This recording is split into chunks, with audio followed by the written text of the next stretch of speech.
Shipments moved through the base every day. Personnel rotations were coordinated there. Supplies supporting multiple U.S. deployments passed through its warehouses and staging areas. Striking the installation would not cripple American forces, but it would send a clear message. 5:12 a.m. Just before sunrise, several US B-2 Spirit stealth bombers were already deep inside Iranian airspace, undetected. Flying under radar-reduced profiles, the aircraft were moving toward a series of military targets that American planners had spent years studying. At the same moment, U.S. Navy destroyers positioned across the region began launching waves of long-range cruise missiles. Those missiles were now racing towards some of the most heavily protected military facilities in Iran. Within minutes, the first explosions would begin. This was not a limited retaliatory strike.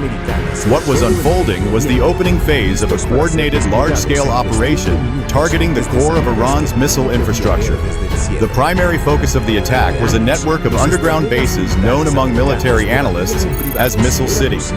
Over the past decade, Iran had constructed these complexes deep inside mountains across the country. Beneath layers of rock and reinforced concrete were mobile launchers, ballistic missiles, fuel systems, and command centers used to coordinate missile operations across the Middle East. For years, these underground facilities had been considered the final protective shield of Iran's missile program.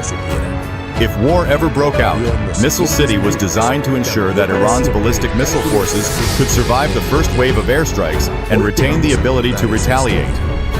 But the system had one critical weakness. Ballistic missiles stored inside the mountain cannot be launched underground. Before firing, mobile launchers must move through a limited number of tunnel entrances and deploy outside the complex. Those entrances were the only path connecting the hidden arsenal to the battlefield, which also made them the most vulnerable point in the entire system. Instead of attempting to destroy entire mountains, American planners developed a far more precise strategy. Strike the entrances, collapse the exits, and trap part of Iran's missile force underground before it could ever reach launch position. But the decision to launch this operation did not begin that morning. In the days leading up to the strike, tensions between Washington and Tehran had escalated sharply after a series of confrontations across the Middle East. From the White House, President Donald Trump delivered a direct ultimatum to the leadership. And designed to get in someone's head. The Ford's bridge team watches the bearing. It doesn't move. It's a perfect sign that the ships are pacing instead of transiting. A steady bearing at sea means one of two things: collision course or parallel shadowing. And these contacts are closing, which only leaves one option left. CIC magnifies the radar feed. Spacing between the Venezuelan hulls is too exact to be a coincidence. Their course corrections come in tiny increments, 1 or 2 degrees at a time, always mirroring the Ford's motion by a fraction of a minute. It's the maritime version of someone keeping step with you on a sidewalk. No touching, no threatening, but making sure that you know they're there. The TAO logs it correctly. Pattern indicates deliberate shadow behavior, no hostile profile, recommended continue monitoring. Captain puts a small nod. See how far they want to take this. On the flight deck, operations are slow.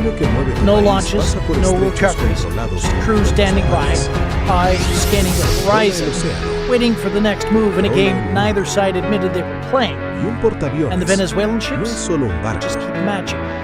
Course line, speed change every mile.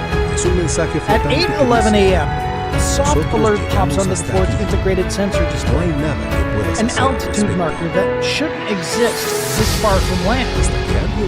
CIC to bridge. We have a low-altitude UAV ping.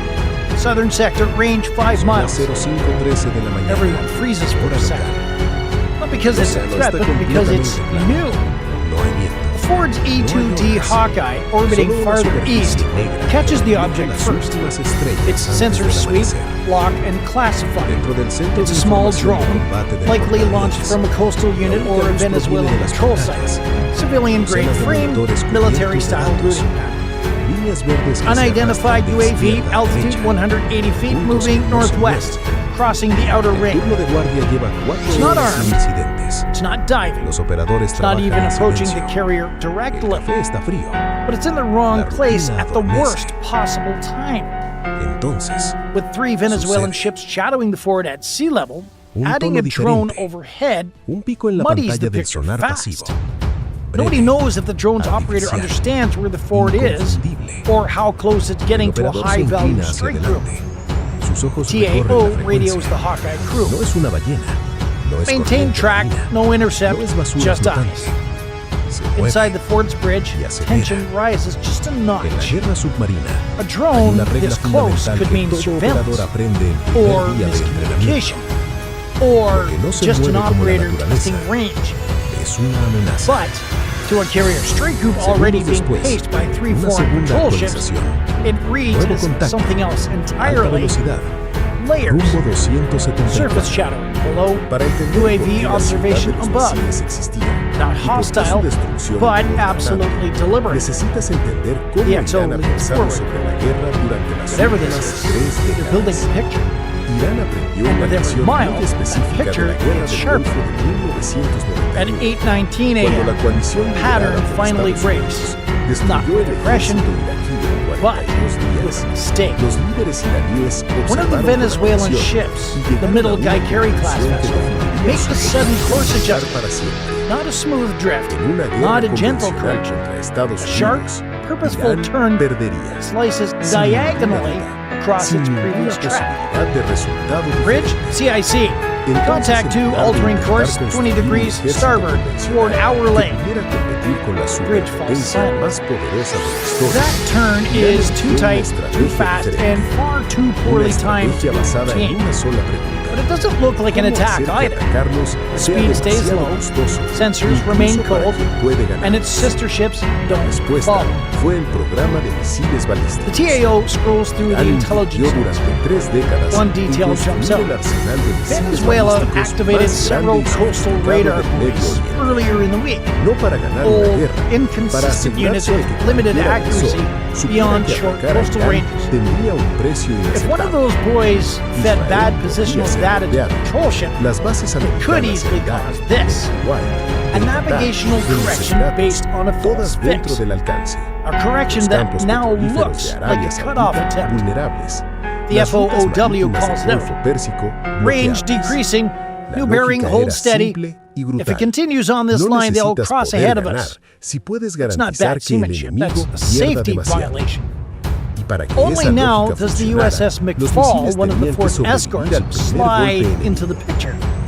Not aggressively, not at speed, but just enough movement to show that she's paying attention. The TAO lifts the mic. McFall, position for soft intercept. No signals, no warnings. Collapse the exits, seal the tunnels, and trap the missile force inside. Within minutes, massive explosions tore through the tunnel entrances. Reinforced concrete fractured, rock collapsed inward. Several access points were buried beneath tons of debris. The underground missile bases still existed beneath the mountain. But without open exits, the ballistic missiles stored inside could no longer reach launch positions. Iran's underground arsenal had been turned into a trap, and deep inside the tunnels, the most destructive phase of the strike was already beginning. Shockwaves from the bunker buster impacts were racing through confined chambers filled with missile fuel, warheads, and launch equipment. A chain reaction was already starting. The explosions at the tunnel entrances were only the beginning. Moments after the bunker buster strikes collapsed several access points of Missile City, monitoring systems across the region began detecting unusual activity beneath the mountain. Seismic sensors registered powerful vibrations coming from deep inside the underground complex. At the same time, infrared satellites tracking the strike zone detected intense heat signatures rising from multiple points within the mountains. These were not additional American strikes. The explosions were coming from inside the mountain. Inside the tunnels of Missile City, large quantities of military equipment had been stored in confined underground chambers. Ballistic missiles, launch vehicles, missile fuel, and warhead components were positioned throughout the complex, waiting for deployment. When the bunker buster bomb struck the entrances, powerful shockwaves traveled through the tunnel network. Inside the confined underground chambers, the pressure had nowhere to escape. Fuel containers ruptured, missile components ignited. One detonation triggered another. The first internal explosion sent a blast wave racing through surrounding chambers. That pressure ignited additional fuel stores and damaged missile units stored deeper inside the tunnels. Within seconds, a chain reaction began spreading through sections of the underground facility. Storage areas collapsed. Launch equipment was buried beneath falling rock and reinforced concrete. Entire sections of the tunnel network began to fail. Several mobile missile launchers were crushed under debris as parts of the underground complex collapsed. Above ground, the mountain remained largely intact. But deep beneath the surface, the situation inside Missile City was rapidly deteriorating. Within hours, satellite imagery began showing thick smoke rising from multiple points along the mountain ridge. Infrared scans continued detecting abnormal heat signatures from inside the underground complex. The base itself had not been completely destroyed, but the damage was severe. A portion of Iran's ballistic missile arsenal had likely been lost inside the tunnels. Launch systems were trapped behind collapsed entrances. Large sections of the underground infrastructure had been compromised. For years, Missile City had been considered the final protective shield of Iran's missile program.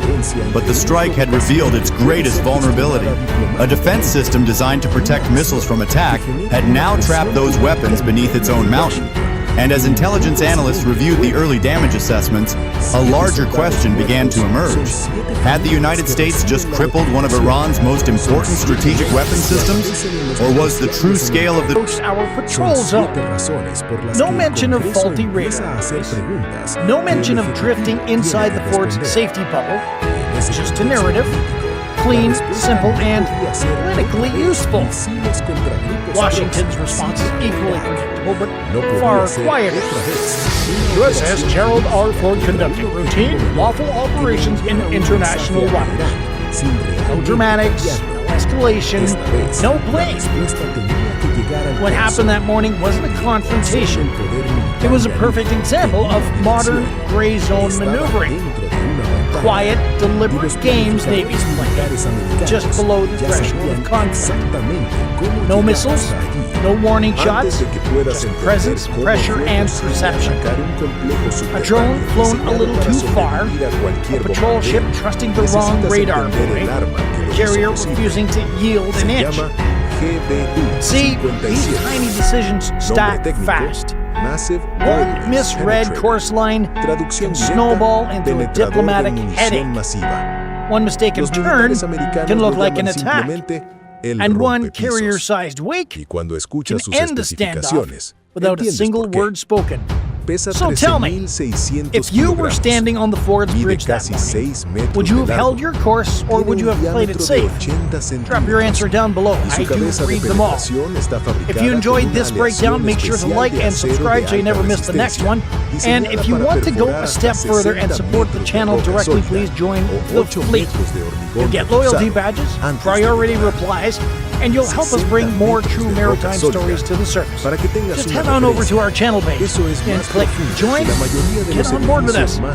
Because, let's be honest, it's a whole lot easier to analyze these close calls from home rather than 1.3 miles off carrier bow. See you in the next one. hardcore, and the operation being prepared would focus on the heart of Iran's missile program. But how far would Washington go in response to the deaths of American soldiers? And what kind of strike could actually cripple Iran's underground missile network? The answer would arrive only hours later. The drone strike in Kuwait forced Washington to respond.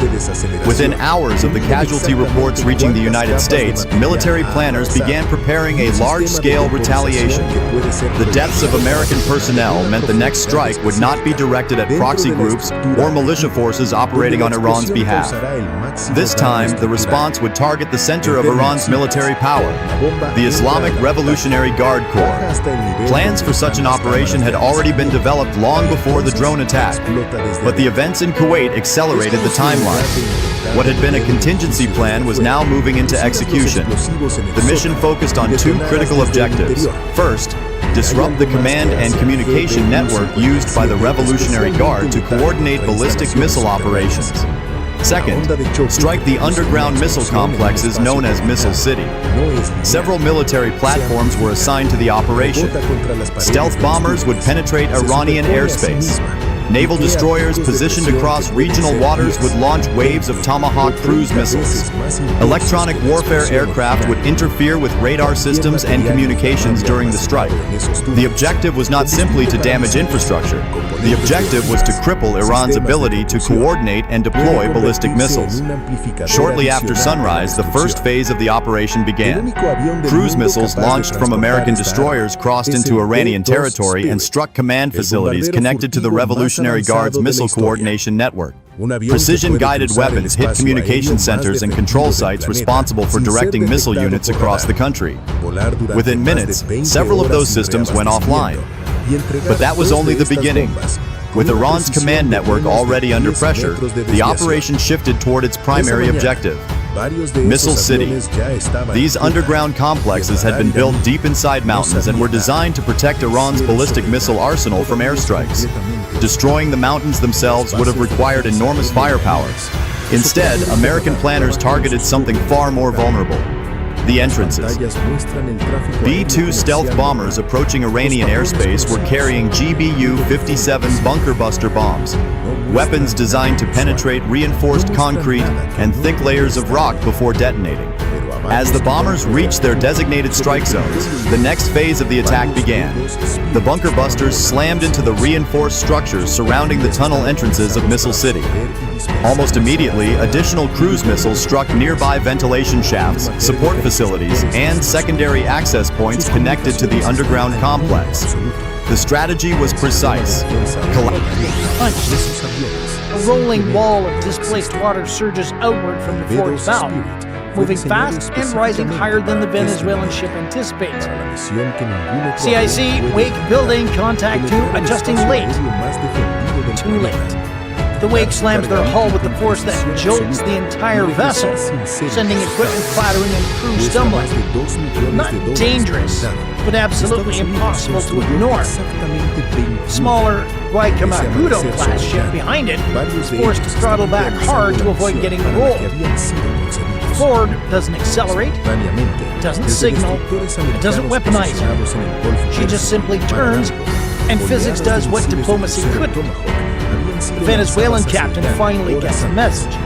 Engines spool up, rudder swings wide, and the three ships peel away from their parallel tracks, one right after the other. CIC calls it. Contacts disengaging, opening distance to 3 miles. 4, 5, shadow over. Picture complete. Crisis avoided not with missiles, but with momentum. By 8:37 a.m., the last Venezuelan patrol ship has fallen off before its bearing line, drifting back towards its original patrol sector. No radio calls, no apology, just distance. The only real proof at sea that someone wants the moment to end. But the incident isn't quite finished. Not in the world above one. 2 hours later, a short, tightly edited clip appears on a Venezuelan state channel. 20 seconds, shot from the deck of one of the patrol ships.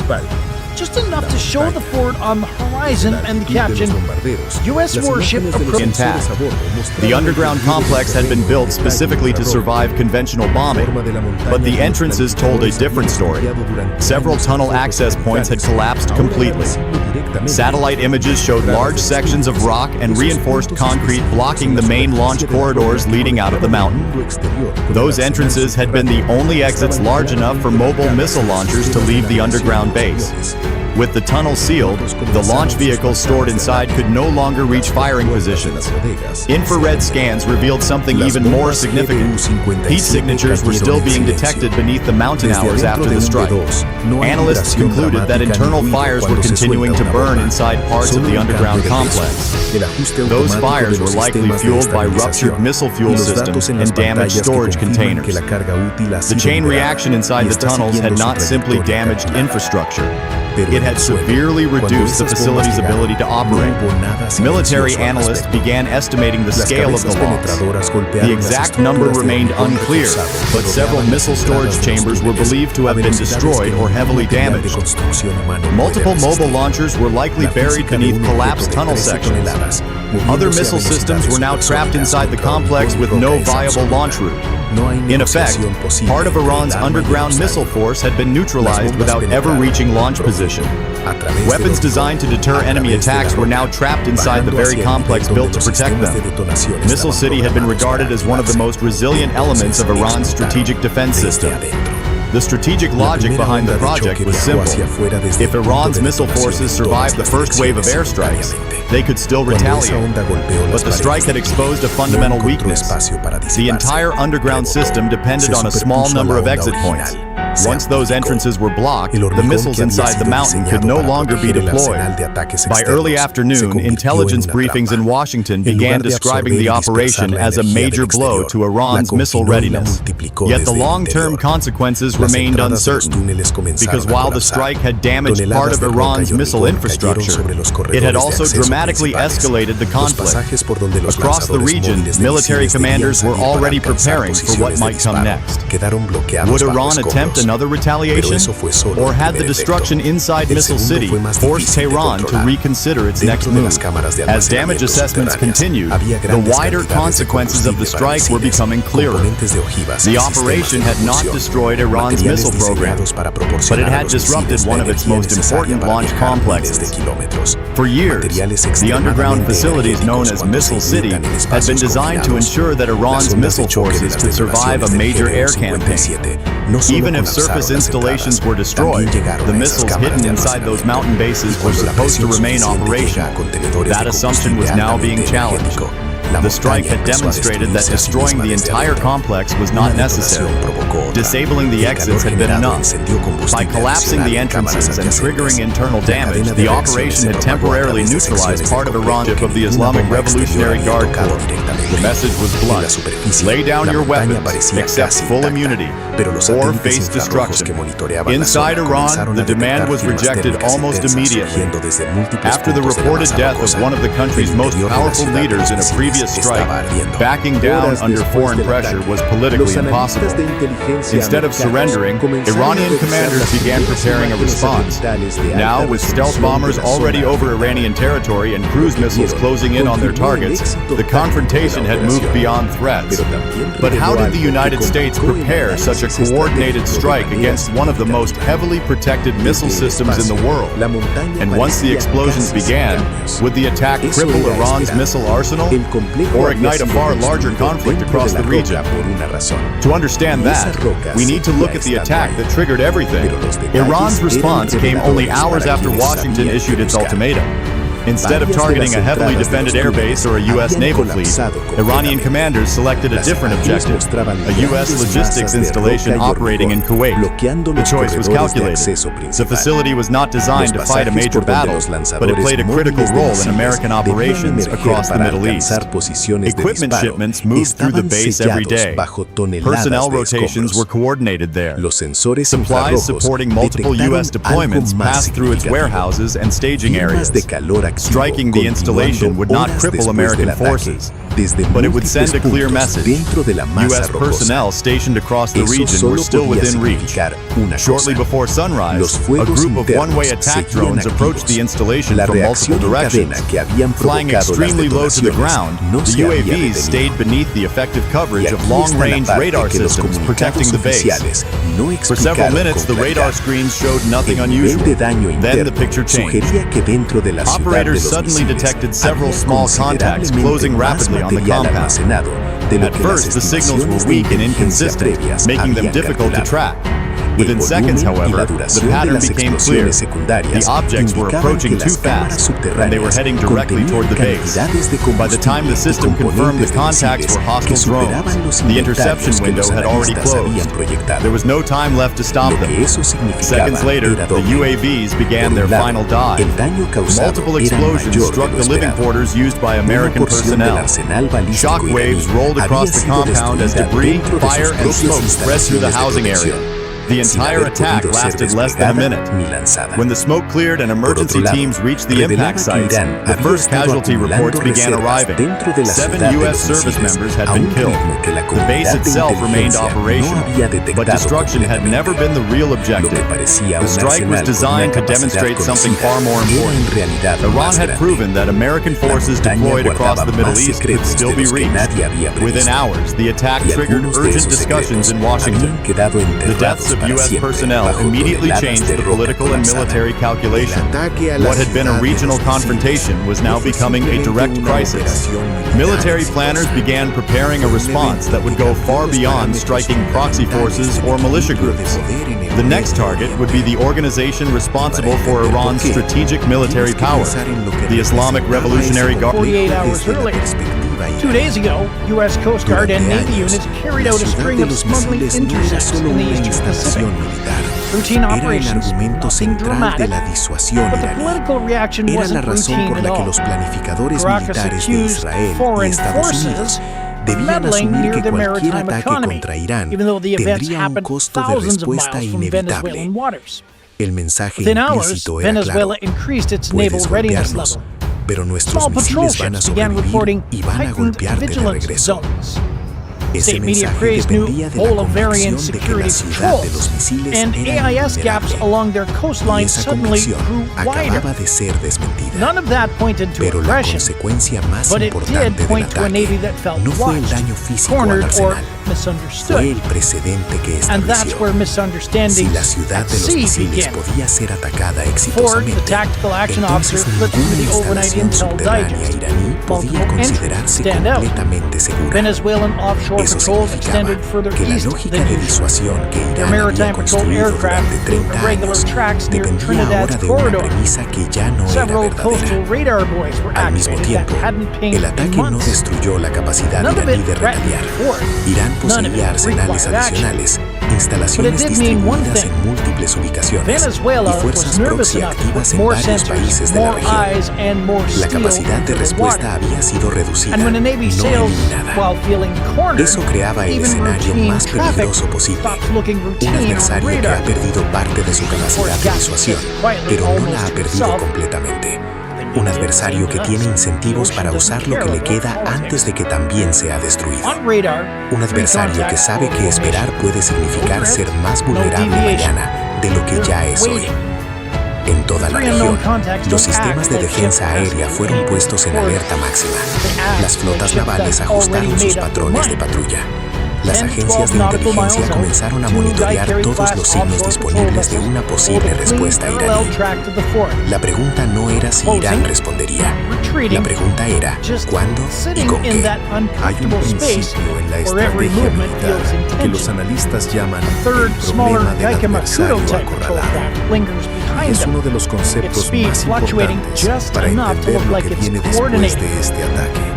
Bridge, CIC, contacts maintaining 182, matching our speed within 1/10 of a knot. Puede permitirse esperar, That puede line permitirse is all the escalar confirmation. gradualmente, puede Ships don't permitirse match negociar speed by desde una accident. posición Not de at fuerza these distances, relativa. not with this Un precision. adversario que acaba de perder Still, una parte significativa Venezuelan de su vessels capacidad aren't doing estratégica anything no overt. tiene ese No lujo. weapons out, Sabe que no esperar fast puede turns, no significar radio perder calls. más. It's Sabe shadowy. que negociar desde la Slow, debilidad soft produce intercept means resultados one thing. peores. Y Interpose sabe que without demostrar que escalation. todavía puede As golpear McFall angles tiene outward, ahora más the valor Venezuelan ship estratégico que continues nunca, its misguided porque si no turn, lo demuestra likely rápidamente, following the la Ford narrativa de su boys' derrota se corrected track consolida. line. The Ford's captain Ese es watches el the escenario range más countdown. peligroso en cualquier Let's hope they confrontación realize what militar. they're doing. El momento en que un Because one more adversario con degree of capacidad turn de and daño this stops significativo being ya no shadowing, tiene nada que it perder becomes esperando. collision problem. Irán todavía At tenía 8:23 misiles. a.m., the Irán situation todavía reaches point tenía every fuerzas carrier proxy captain trains activas en for, but Yemen, hopes en never Irak, has to see. en el Líbano. The Venezuelan Irán todavía patrol ship, tenía same capacidades one that navales made en el the Golfo turn, Pérsico, is capaces de now atacar drifting far buques de closer guerra than y any bloquear el vessel should estrecho be de to a Hormuz. nuclear-powered carrier Irán the size of a todavía tenía skyscraper la on its capacidad side. de convertir el precio del Bridge, petróleo en CIC, un arma económica contact 2 que inside afectaría a todo el 1.5 mundo. nautical miles. Irán Continuing to tenía close. líderes que sabían que ceder sin responder en el contexto político That's interno iraní inside the significaba Ford una safety vault. vulnerabilidad The invisible política que cushion podía every carrier costarles el keeps around poder. itself to prevent collision, En Teherán, las interfering, discusiones or sobre qué manipulation. respuesta lanzar, cuándo y Ford contra qué does not objetivos turn away. estaban ya ocurriendo. Carrier doctrine Los is planificadores simple. militares Maintain iraníes estaban stability evaluando los unless daños safety reales a su demands arsenal, otherwise. calculando qué capacidades seguían stability operativas itself is the y desarrollando una respuesta que debía ser suficientemente visible para demostrar que la disuasión iraní no había sido eliminada, pero no tan masiva como para provocar una segunda oleada de ataques que completara la destrucción de lo que quedaba. Era el cálculo más difícil que un Estado puede enfrentar, y las decisiones tomadas en esas horas determinarían si el conflicto podía ser contenido o si estaba a punto de expandirse de una manera que ningún actor de la región podía controlar.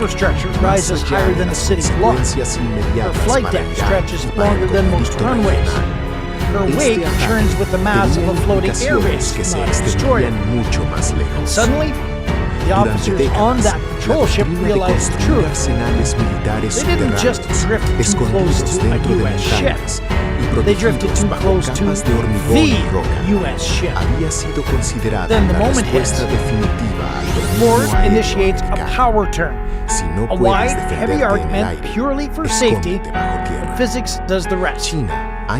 When a 100,000-ton carrier shifts her angle by even just a few degrees, the ocean reacts. Its underground missile capability. From a military perspective, the result was significant. A portion of Iran's ballistic missile force was no longer immediately deployable. Some launch systems were destroyed. Others were trapped inside sealed tunnels, and sections of the underground infrastructure had been heavily damaged. For Iranian commanders, the strike exposed a vulnerability in a system that had been built to guarantee survivability. But the consequences extended beyond the missile bases themselves. Across the Middle East, military forces began increasing their readiness levels. Air defense systems were placed on heightened alert.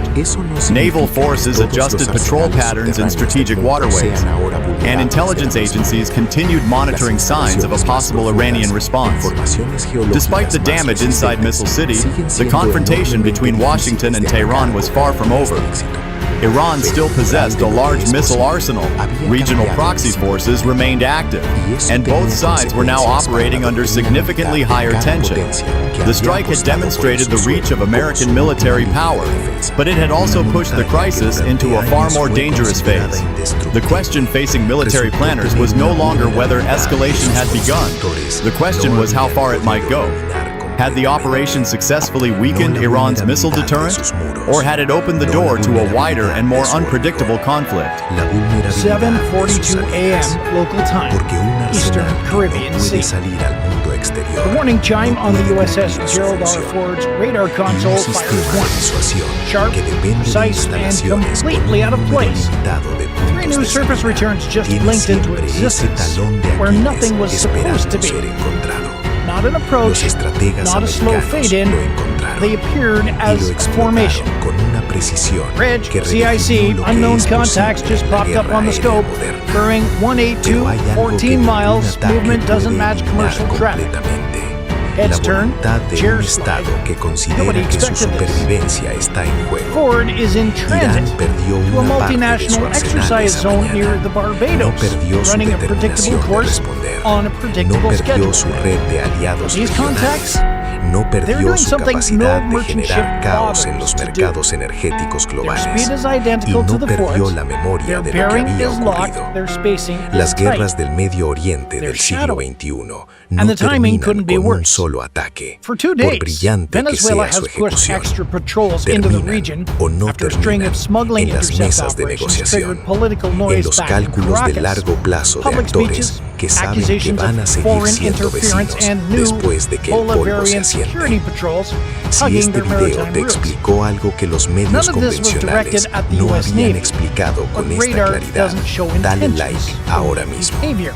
Es la única señal que le puedes dar al algoritmo de que quieres ver más contenido como este. Comenta a Bunker si llegaste hasta el final y entendiste por qué esta montaña importa más allá de los titulares. Y suscríbete, porque el próximo video va a hablar de las instalaciones nucleares subterráneas de un otro país de la región que ahora está mirando lo que pasó en esa montaña con mucha atención y lo que están decidiendo under foreign pressure was politically impossible. Instead of surrendering, Iranian commanders began preparing a response. Now, with stealth bombers already over Iranian territory and cruise missiles closing in on their targets, the confrontation had moved beyond threats. But how did the United States prepare such a coordinated strike against one of the most heavily protected missile systems in the world? And once the explosions began, would the attack cripple Iran's missile arsenal or ignite a far larger conflict across the region? To understand incidentes that, militares we need to reales look at the es attack that puramente triggered everything. coincidental. Iran's response came contenido only no hours after representa la Washington posición issued its oficial de ultimatum. ningún gobierno, Instead of targeting fuerza a heavily armada, defended ni airbase or a organización U.S. militar. naval